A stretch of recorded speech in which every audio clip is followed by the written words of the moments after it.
membuat merek mudah dikenali, membedakan merek dan kompetitor, menanam citra dan nilai tertentu pada konsumen. Lalu strategi branding itu biasanya mencakup kayak nama, logo, warna dan slogan, dan juga kayak positioningnya tuh seperti kayak ingin dikenal lebih lanjut lagi, dan juga target audiensnya kayak siapa aja sih konsumen yang bakal kita utamakan gitu, dan juga brand personality-nya kayak karakter merek, kayak bisa kayak elegan, fun dan lain-lainnya, dan juga konsisten komunikasi. Next, di sini ada brand equity. Brand equity itu sebenarnya hampir sama, tapi dia lebih memperkuat lagi strategi branding itu berawalan ya. Dan juga brand equity bagaimana cara memperkuat merek dan logo. Jadi kayak dari elemen itu sendiri itu ada brand awareness, kayak seberapa sih dikenal merek tersebut, dan juga kayak brand association, kayak kesan atau citra yang melekat di benak konsumen, dan juga perceivability atau kualitas yang dirasakan, dan brand loyalty, kesetiaan konsumen terhadap merek. Nah, di sini kayak pengertian strategi branding menurut para ahli. Yang tentu dari Kotler and Kettler dari 2016, yang dimana strategi branding adalah upaya perusahaan untuk merancang nama, simbol, desain, dan kombinasi elemen merek lainnya. Ada Auker, yang dimana strategi branding adalah serangkaian keputusan, yang dimana strategis dalam mengelola identitas dan posisi merek. Lalu ada Covever, yaitu proses jangka panjang dalam membangun makna merek, dan juga ada Jitomo, yaitu strategi branding adalah rencana terpadu yang digunakan perusahaan untuk menciptakan, mengembangkan, dan mempertahankan merek agar tetap relevan dan bernilai di pasar. Next.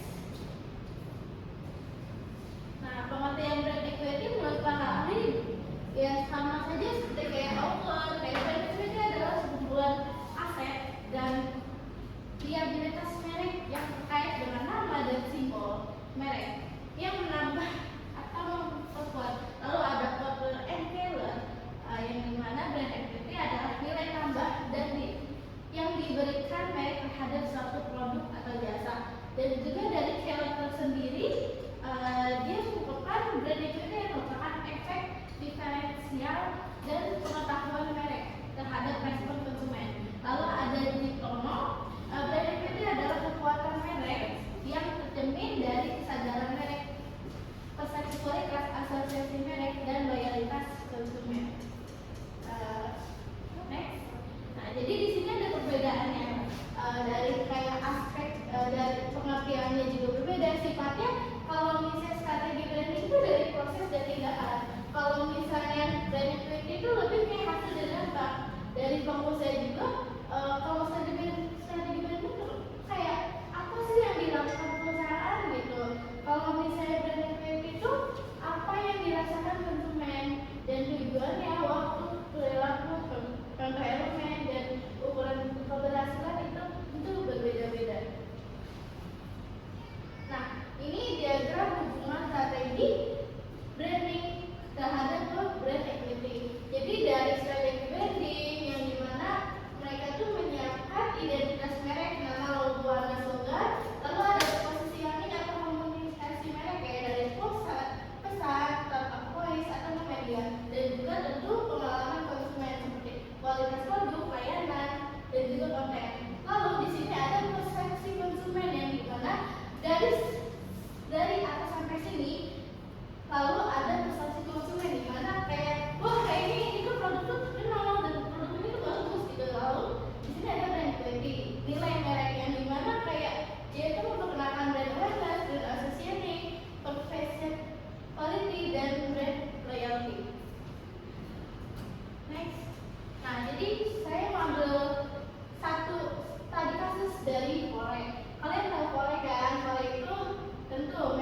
tidak terlepas dari strategi branding yang konsisten dan berorientasi pada konsumen muda, khususnya generasi milenial dan milenial, seperti itu.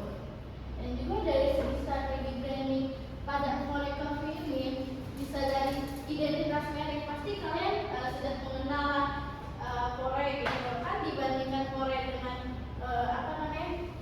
kopi kenangan ya. Kore itu lebih harganya lumayan ya dibandingkan kopi kenangan, dan juga di sini Kore menggunakan nama brand yang singkat, mudah diingat, serta logo dan visual yang minimalis dengan warna-warna yang netral dan desain modern. Lalu di sini ada positioning dari merek, komunikasi merek, dan juga Kore ini memposisikan diri sebagai kopi yang berkualitas tinggi dengan harga yang masih terjangkau. Dan juga dari pengalaman konsumen, dan Kore itu sendiri memberikan pengalaman melalui kualitas dari rasa kopi yang konsisten, kemudahan pemasaran melalui aplikasi, pelayanan cepat, serta suasana gerai yang nyaman dan estetik. Oke, next. Di sini ada brand equity. Tentu memang sama seperti strategi branding dari memang identitas mereknya dan juga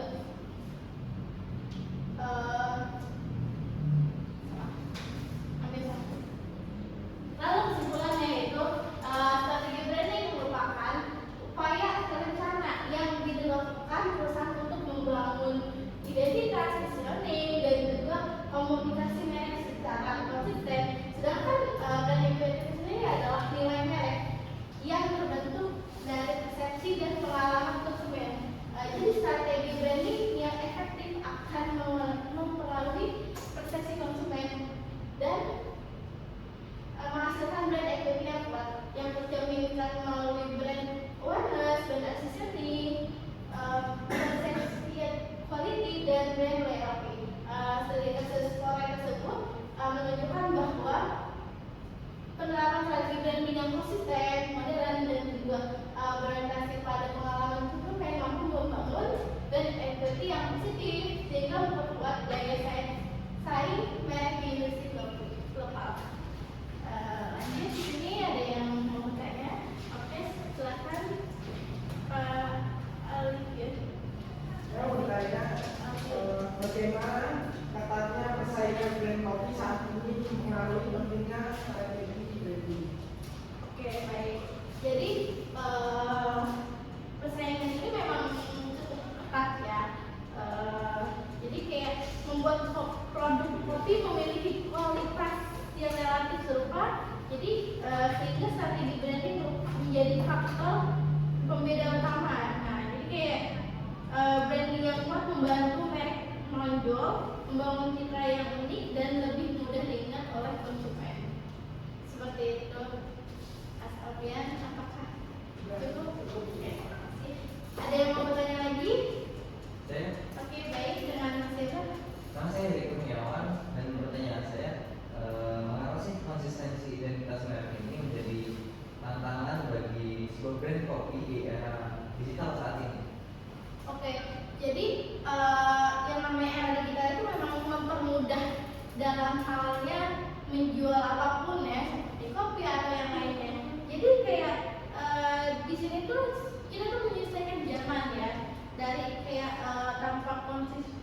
Jadi dari pesan serta merek yang memang menaikkan brand equity saja seperti itu. Tapi apakah ada yang bertanya lagi? Saya masih Baik, dengan bersiapa? perkenalkan saya Ahmad Risa. Saya ingin bertanya, bagaimana perubahan perilaku konsumen yang semakin digital mempengaruhi brand equity? Oke, baik. Jadi sebenarnya konsumen sekarang ini lebih mengandalkan aplikasi, media sosial, dan ulasan online. Tentu kalau misalnya ini kayak rekomendasi tuh yang ini atau enggak, ada influencer yang tahu nih kalau misalnya produk ini tuh enak gitu, dan juga tempatnya bagus dan lain sebagainya gitu. Jadi pengalaman digital yang buruk juga dapat menurunkan persepsi kualitas, sedangkan pengalaman yang baik dapat meningkatkan brand equity dan loyalitas konsumen. Seperti itu, Mbak. Ada yang mau bertanya lagi? Baik, silakan.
sudah cukup untuk 5 pertanyaan ini.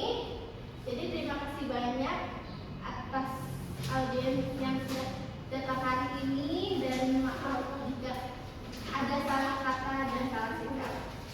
Selebihnya kurang lebih mohon maaf. Wassalamualaikum warahmatullahi wabarakatuh. Waalaikumsalam warahmatullahi wabarakatuh.